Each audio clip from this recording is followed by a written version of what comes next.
Denis Monrose, bonsoir. Vous êtes le président de la commission football du Racing Club de Basse-Terre. Que vous inspire la situation actuelle du club en division d'honneur?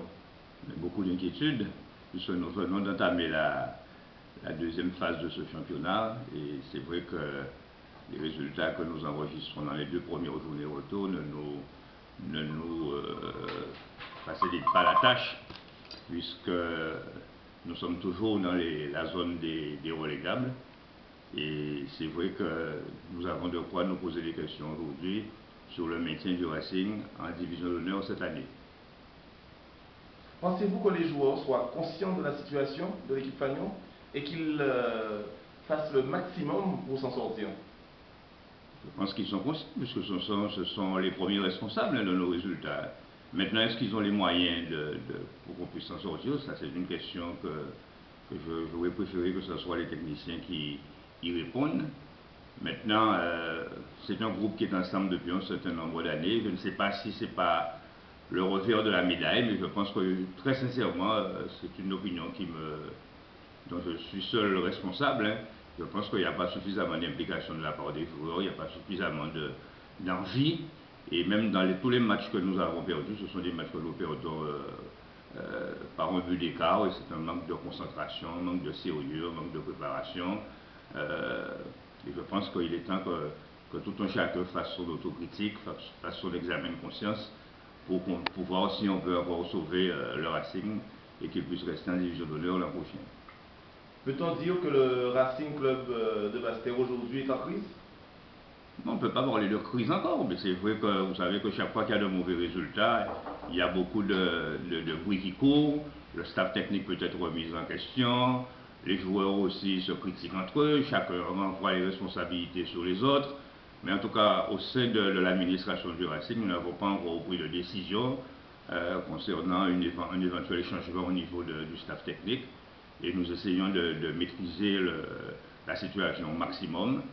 Maintenant, si ça devait perdurer, si les résultats devaient rester aussi négatifs, je pense que le conseil d'administration du Racing sera amené à prendre les décisions qu'il faut.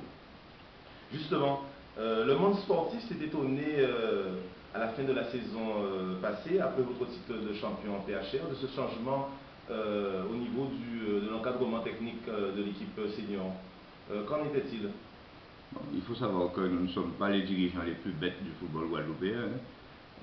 Si nous nous sommes séparés de Charles-Henri Schmitt à la fin de la saison, ça n'a rien à voir avec ses qualités de technicien du football. Nous avons eu quelques petits problèmes qui concernent même en interne la vie du club avec lui. Et c'est vrai que nous lui avons proposé une autre formule pour travailler avec nous, il n'a pas accepté.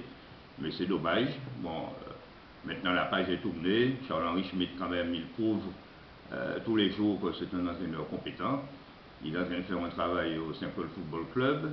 Il s'occupe aussi des jeunes de l'Étoile du Carmel. On voit que c'est un entraîneur compétent. Maintenant, la page est tournée. Nous n'avons pas de regret particulier par rapport à la décision que nous avons été obligés de prendre en fin de saison dernière. Pour terminer, l'encadrement technique de cette année, est-ce qu'il bénéficie encore de votre confiance? Mais je viens de vous le dire. La semaine dernière, on s'est réunis, nous sommes avec eux, nous sommes à côté de l'encadrement technique. Maintenant, les choses vont vite en football, on le voit même dans les plus grands championnats. C'est chaque fois que l'administration d'un club renouvelle sa confiance en un entraîneur, 2 jours après il est limogé. En tout cas, chez nous, ce n'est pas encore le cas. Nous faisons confiance au staff. Maintenant aussi, il faut que le staff aussi comprenne que nous pouvons leur apporter un certain nombre de choses dans les difficultés qu'ils rencontrent et que c'est tout ensemble que nous essaierons de sortir le club de cette situation. Vous avez quelque chose d'autre de particulier à rajouter à nos amis internautes? Non, moi si je peux ajouter quelque chose, bon, c'est que le Racing c'est quand même un club qui a une certaine expérience. Nous avons fêté nos 85 ans l'an dernier. Il y a un certain nombre de règles et de valeurs qui doivent être respectées dans ce club-là. S'il a duré autant d'années, c'est parce que ces valeurs-là ont toujours été mises en avant. C'est vrai que les résultats sportifs sont importants, mais la morale du club aussi est importante. Et que si nous devions descendre en PHR, bon, nous repartirions. C'est vrai que ça sera peut-être une catastrophe de redescendre aussi vite. Mais il y a des choses beaucoup plus graves que ça qui se passent dans le monde actuellement, que de faire d'une descente en PHR un drame guadeloupéen. Ok, on vous remercie, puis à très bientôt, peut-être pour de meilleurs, en tout cas, pour des jours meilleurs, on va dire. Merci.